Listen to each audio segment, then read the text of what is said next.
If you regularly need to haul a family, a bunch of stuff, and I don't know, a boat or two, the Chevy Suburban has long been your vehicle of choice, and it's been redesigned for 2021, and now it has more of everything: more space, more power, more capability, more cargo capacity, and on and on. And it's actually a bit nicer to drive too, thanks to some fundamental changes happening underneath. I actually happen to like it quite a bit. And in this video, we're going to explain why and everything you need to know about this Suburban, and click the links below to see more of what we have going on over at Edmunds, including a full review of this vehicle. Also check back later for a video review of the Chevy Tahoe as well, but let's stick to this for the time being. The Suburban comes in 6 different trim levels, from the base LS to the off-road inspired Z71 to this, the High Country. Prices range from about $50,000 to about $75,000. This High Country, with all the options it has equipped, is just over $80,000. Now, when it comes to the changes on the outside, you really can't see a lot because the changes aren't that dramatic. Overall length is like within an inch of the previous generation, but the wheelbase has been enlarged. The wheelbase is the distance between the front axle and the rear axle, and by making that longer, Chevy's been able to increase the interior space overall for passengers and cargo. The other change is something you can't really see unless you stick your head underneath, and that's Chevy's changed from a solid rear axle to an independent rear suspension.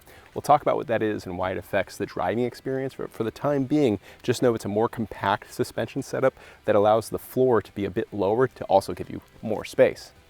How much space? Try 145 cubic feet with the second and third row folded. I've left the driver's side up in the second row just so you can get a picture of how much space you're working with. It's massive. And even if you drive around in the more common configuration where the third row is folded but the second row is lifted up, you still have 94 cubic feet of cargo space. Not only is that more than the Expedition Max in a similar configuration, it's so much that it's actually kind of hard to picture. So just for the sake of illustration, that's 2.5 times as much as you would get in a Honda CR-V. Yeah, it's a smaller vehicle and a much less expensive vehicle, but it's a much more common one. So just to give you a reference of how much space you're actually working with. Now, when you lift up the third row, sometimes they take a little bit to respond, although I do like the fact that they're power controlled. You still have 42 cubic feet of space, and that is massive. I like all the power controls on this too. Power folding tailgates are cool, but every SUV these days has those. What every SUV doesn't have though is the pop out rear glass, which is already popped because I've done this take a couple times. What's cool about this space though is that if you've got a big dog like I do, you pretty much already know why this is cool. But going further on down here, when you get the advanced trailer tow package, you get a pretty nice setup behind this little plastic piece, which is cool if you want to cover this stuff up. There we go. Here are your trailer hookups, nice and cleanly integrated. You also get a trailer brake controller and max tow capability for the Suburban as it sits right now with the 6.2 liter V8 and so on. You can get up to 8,300 pounds, but of course getting that figure requires specific options and configurations, and it can be a little confusing how to track down what's applicable to your vehicle. What's nice though with this Suburban and the Tahoe and a couple other like the Silverados and such, Chevy now has a sticker on the door jamb that tells you the specific towing and payload rating for your specific vehicle as it's equipped. That's really cool. So are quad tailpipes, which you only get with the 6.2 liter V8.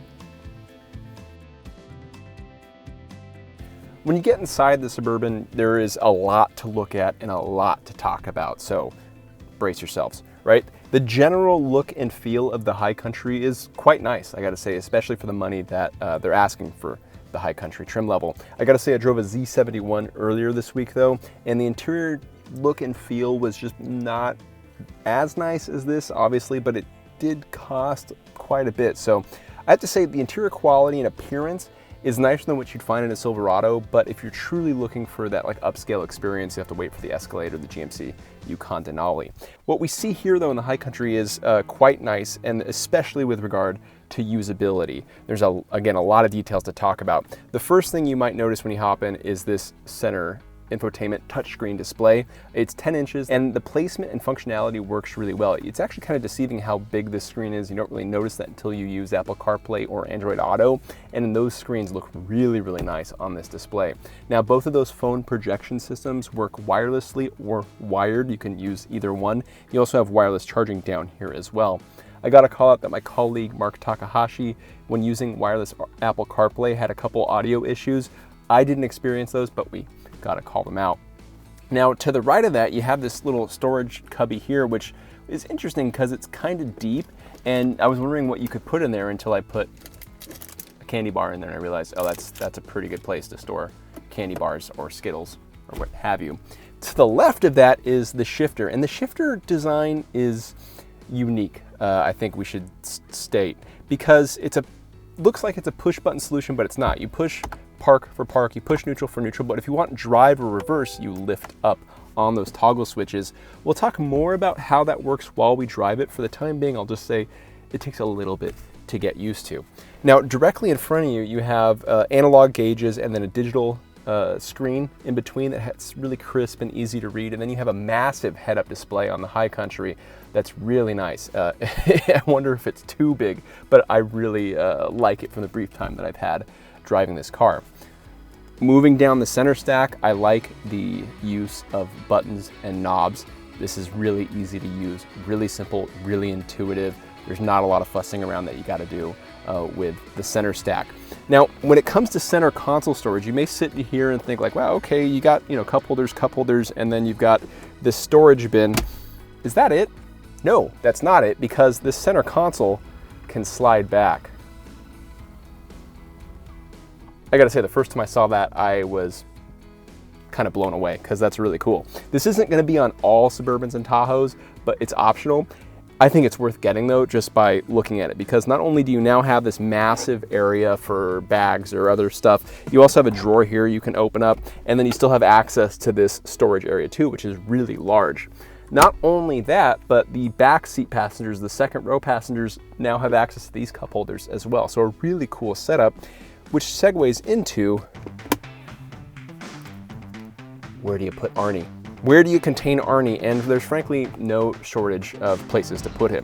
You have the wireless charging pad here, you have the cup holders here, you have this big place here for Arnie to play in.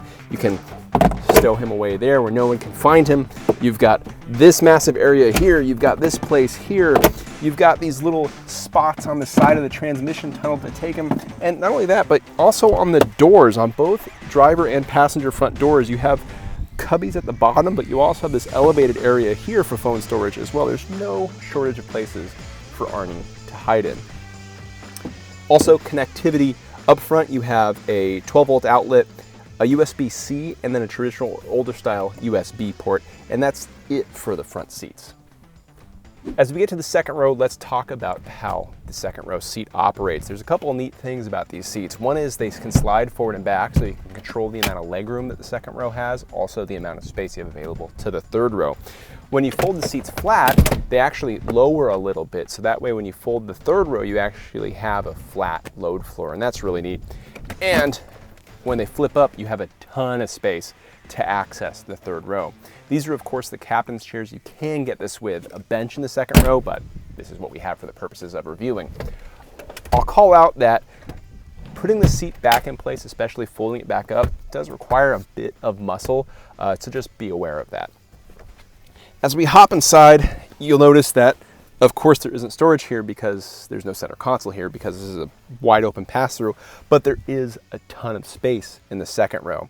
And then you also get the sliding center console in the front row so you can have more access to stuff to put things. Connectivity is really strong because this high country has the optional second row seat entertainment package, which adds these massive tablets that are really clean and easy to read. They're also adjustable too, like that.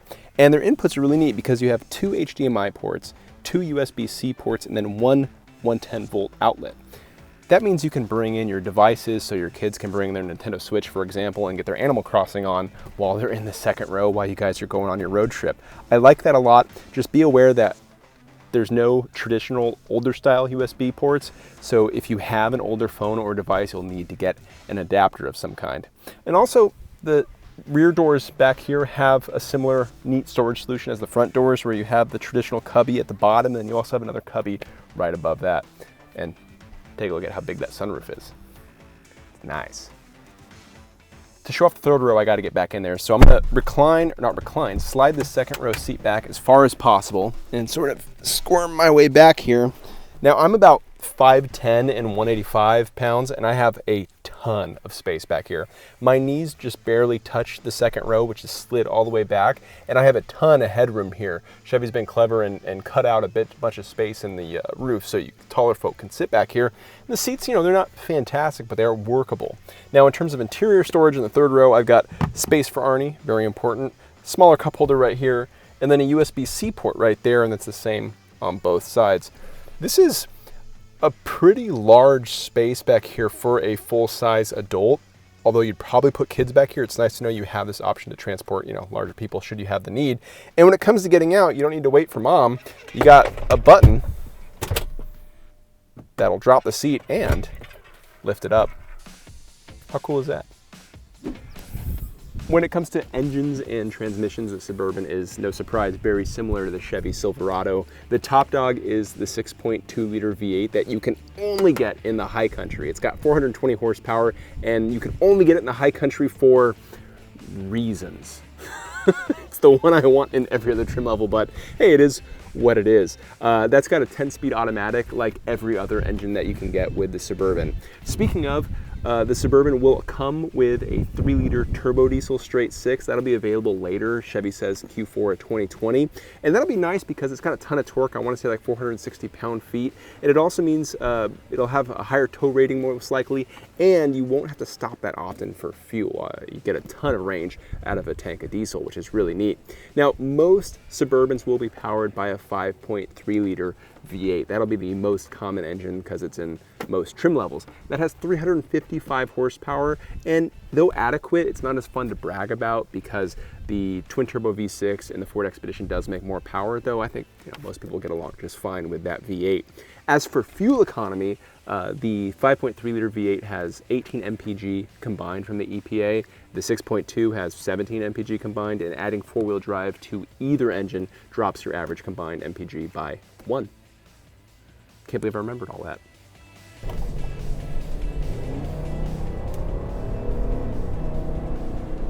.2-liter V8 goes good, sounds good.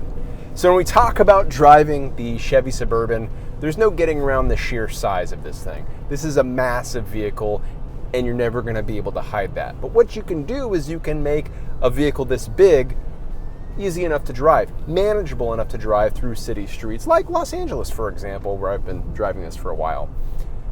Now, there's a couple ways that Chevy's been able to do that. The biggest change, of course, from this generation is the independent rear suspension. But when you combine that, as Chevy has, with air suspension and MagneRide, it makes things even nicer. Now, what are those things? Well, the air suspension are air springs, essentially. And the MagneRide, you've probably heard when talking about performance cars before, but really what it is a type of adaptive suspension damper or a shock, right, that uses a magnetically reactive fluid, and it's able to change the viscosity of that fluid through magnetism, through the magic of magnets, to adjust the damping characteristics.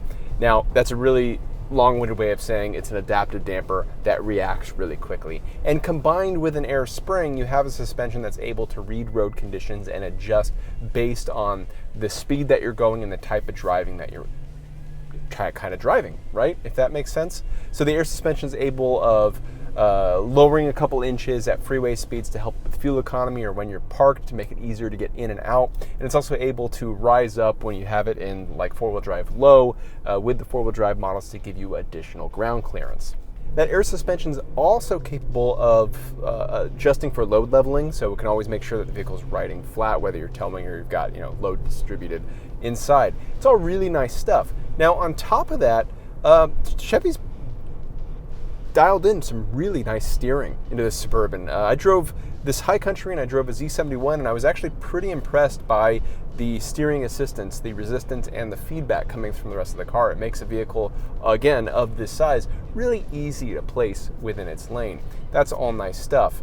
When it comes to engines and transmissions, look, when you have a 10-speed automatic, it kind of doesn't matter which engine you have attached to it because the gears are so narrow. It's going to make use of that power when you step on the gas. The 5.3-liter V8 that I experienced in the Z71 trim level Suburban was totally fine. When it comes to the 6.2, that additional power is noticeable. It's really nice when you nail the gas and you can feel that resulting acceleration. Let's do it right now. That's good. And yes, it's more of a bragging right to have, but man, I kind of like big V8s and I like the bragging rights that come with them. I wish it was available on, lower trim levels. Now, the V8s in the Suburbans, they have a wide range of cylinder deactivation. They can selectively shut down cylinders to save fuel economy, much like they can with the Silverado, all the way down to none of them running when you're at a stop. Now, during normal driving on the freeway through the city commute, you don't even notice when this is happening. I can't tell. The only time you can really notice the system at work is when you stop at a light and the engine shuts off. That's pretty subtle, but when the engine turns back on, when you come off the brake pedal, it's a little noticeable. I sometimes turn it off because it's just that little shutter can be a little undesirable. So depending on how sensitive you are to fuel economy, your mileage may vary. With a vehicle this big, again, we keep coming back to that. One of the biggest features you can think of is driving aids, adaptive driving aids, for example. And there's no shortage of them. And the most crucial in this high country is the exterior camera system.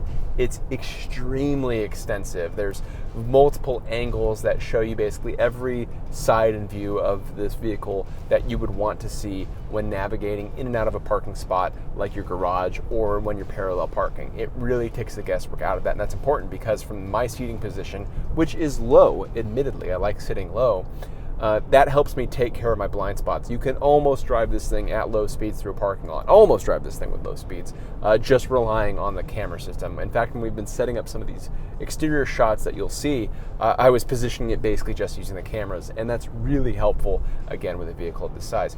You can never get around the size, if I haven't said that enough, but you can make that size workable, nimble, and easy to maneuver around, and that's what Chevy has done here pretty well.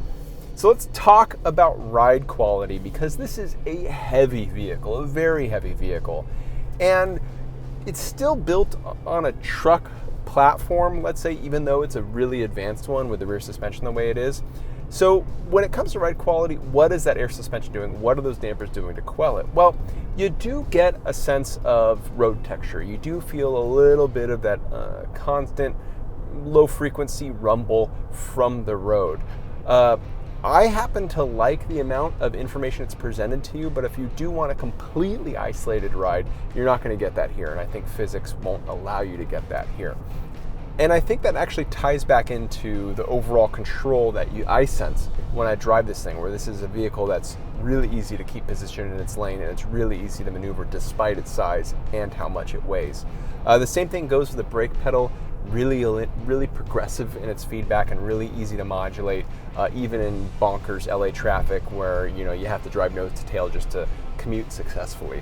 Don't recommend it. That's just the way things happen down here. In fact, the only thing that I really have a complaint about is this shifter. Not really sure where to start on this. Okay, so push button shifters can work. Unique shifter designs can work. My favorite kind of shifter is just a column-mounted shifter like you get on a Silverado. Really tactile, you know exactly what you're getting into. You pull down for drive and you pull lower for lower gears. You push up all the way for park.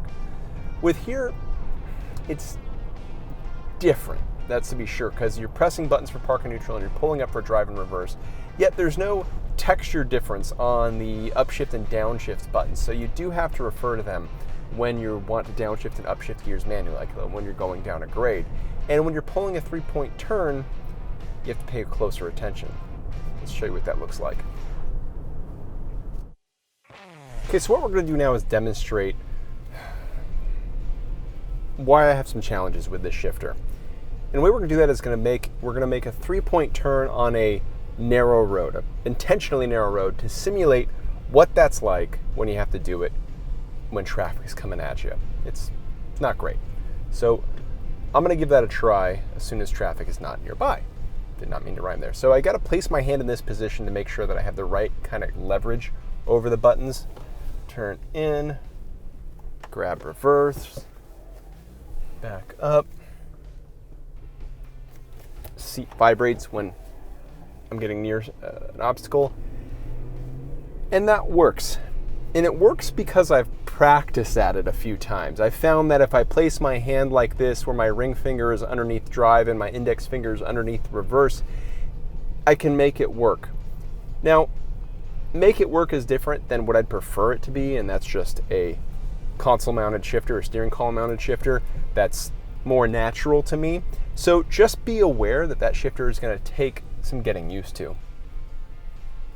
But overall, I think this is a really nice vehicle to drive, given the capability it has to take on and the weight and size that come as part of that capability. Really strong here. So that wraps up this review of the Chevy Suburban, and let's look at the scorecard. Really, on the negative side of the ledger, you only have a couple weird things, like a somewhat strange shifter design and the fact that you can only get the 6.2-liter V8 in the high country. Everything else, though, is really, really strong, from the interior space to the functionality, from the technology, and the sheer usability of the Suburban. It's such that we're really eager to pair it against the Ford Expedition Max.